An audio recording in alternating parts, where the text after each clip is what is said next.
stade municipal de Grand Yoff. C'est vrai que c'est un stade qui n'est pas familier au grand public. Donc, stade, comment ça s'appelle? Diagali Bakayoko. Donc, voilà. Construit par la mairie de Grand Yoff.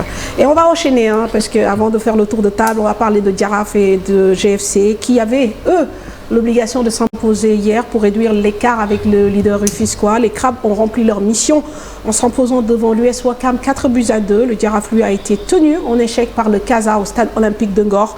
En bas de tableau, le Diamono de Fatick obtient une victoire précieuse contre Dakar Sacré-Cœur. Et tandis que dans le derby de la peur, sur la petite côte, c'est le stade de Mbour qui bat Diambar 3-0. On fait le point. Mamadou Ndiaye. Week-end, il y avait le derby de la Petite Côte, le match de la peur opposant les deux derniers du classement, Diambar, Stade de Mbour. Les stadistes ont réalisé un exploit majeur en battant le Diambar de Saly, 3-0. Un succès pour respirer et enregistrer leur première victoire en championnat depuis décembre 2023. En revanche, pour les académiciens derniers au classement de Ligue 1, cette défaite les enfonce davantage puisqu'ils occupent 5 points de retard sur le Diamono de Fatick, première non relégable à 6 journées de la fin du championnat. Le promu Fatickois qui obtient une première victoire depuis 3 journées, Diamono de Fatick est allé battre Dakar Sacré-Cœur 3-1 et occupe la 12e place. Victoire de Guédiawaye FC devant l'US Ouakam 4-2. Le Guédiawaye FC conforte sa 2e place devant le leader Teungueth FC. Les matchs Linguère, Génération Foot, Sonacos, AS Pikine et Jaraaf de Dakar contre Casa Sport ont pris fin sur un score nul et vierge, 0 but partout. Ce match nul du Jaraaf de Dakar le contraint à s'éloigner à nouveau du leader et se contenter de la 3e place avec 33 points. Voilà, alors on va faire un tour de table. D'abord, on va commencer avec Alioune. Alioune, c'est vrai que pour vous, c'est une situation assez compliquée, assez critique. On a les chiffres, d'ailleurs, on va les découvrir. Je pense que depuis le début de la saison, c'est 10 défaites, 8 matchs nuls, 2 victoires en 20 journées. Bon, sportivement d'abord, parce que certainement, il doit y avoir des raisons peut-être autres. On sait, comme ce qui se passe avec Génération Foot, etc. Mais sportivement, pourquoi Rennes a fait Khawa Diafeni? Bon, d'abord, Diambar, pour toujours rappeler, le championnat Ligue 1, c'est un prétexte. Parce qu'on n'est pas... Le projet de Diambar, ce n'est pas le prochain match. C'est comment former des hommes. À chaque fois, j'aime rappeler ça. Aujourd'hui, sur le plan sportif, entre l'année dernière, on a perdu 22 joueurs. Parce qu'on parle beaucoup de Génération Foot, mais vous aussi, vous en avez fait partir. On a fait partir 22 joueurs. Non, mais c'est vrai. Entre le début de saison. Et même en cours de saison, là. En cours de saison, là. Oui. Tous ces 4, je pense, Chérif, quand je vois le Massiré. Il y a aussi le Massiré qui est parti Qui est parti, Chérif, notre gardien. Toute la colonne vertébrale est partie aussi. Là, quand je venais dans l'émission, il y a 3 jeunes qui étaient partis aussi à 3 qui allaient revenir, dont 3 qui sont là. Donc,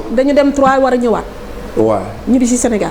Non, ils étaient partis en test. En fait, tu ne peux pas quantifier ni qualifier ça parce que... Mais Alioune, quand vous ne formez pas des hommes, vous formez pour vendre. Non, en fait... Quand il dit forme des hommes, c'est histoire de ils gèrent des carrières. Parce qu'aujourd'hui, sur les 22, je parle de 22, c'est 25. Parce qu'il y en a 3 qui sont partis pour les études. Parce qu'il ne faut pas oublier qu'à Diambar, comme les métiers du sport, aujourd'hui je regarde le terrain de Diambar, je vois chez les U14, tu as Yayaba et Cisco qui sont des anciens de Diambar, qui sont des coachs. Je vois Ousmane Mané, coach des gardiens. Je vois Ablaye Gueye qui a son master, qui est aussi coach des gardiens. Donc c'est ça aussi le projet. Tu vois un Bertrand qui est responsable des ressources humaines, ancien de Diambar. Un Pape Diagne, responsable administratif, ancien de Diambar. Donc c'est ça le projet. Très bien. Mais donc du coup, Yengen Watch Ligue 2, c'est pas... En fait... mais ça va pas être une catastrophe si je vous entends bien.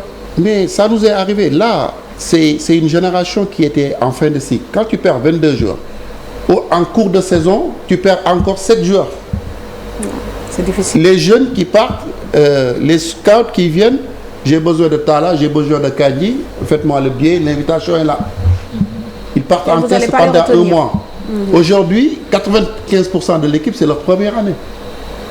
Et ils sont venus des petites catégories. Aliou Badara, 2004, le gardien qui a joué 2007, Bamba, c'est lui qui était avec l'équipe nationale U17, qui était la doublure de Serigne Diouf. C'était son premier match. Contre Stade de Mbour. Mais tout ça pour dire que Djambar, il ne faut pas attendre Djambar pour jouer les premiers rôles désormais dans le championnat. Je dis, on va jouer pour voir on n'est pas sur le prochain match, mais on est sur des contenus, on est sur des cycles. Certes, il faut être compétitif. Il faut être très compétitif. Mais c'est plus le cycle, parce que je le dis toujours, Djambar, la réussite de Idrissa Gana Gueye n'est pas plus valable que la réussite de Ali Souleymane Ly, qui a été un talibé, qui est rentré en Djambar. Et qui est devenu ingénieur. Tout comme il dit, c'est toujours ça. Djambar, la vision, la philosophie, comme le disait Saher Seck, notre cher président, à qui on souhaite bon rétablissement, c'est le rendez-vous qu'a ces pensionnaires face à leur avenir. Mais quand même avec un penchant pour la vente des joueurs, même si voilà. C'est pas le débat. C'est l'une des mamelles de Djambar. Bien sûr. Comment pérenniser ce projet? Comment faire tourner une boutique où tu as plus de 300 employés? Comment payer les salaires? Comment faire pérenniser ce projet? Il y a un relance économique, bon, effectivement. Alors, coach Aliou, moi je vais parler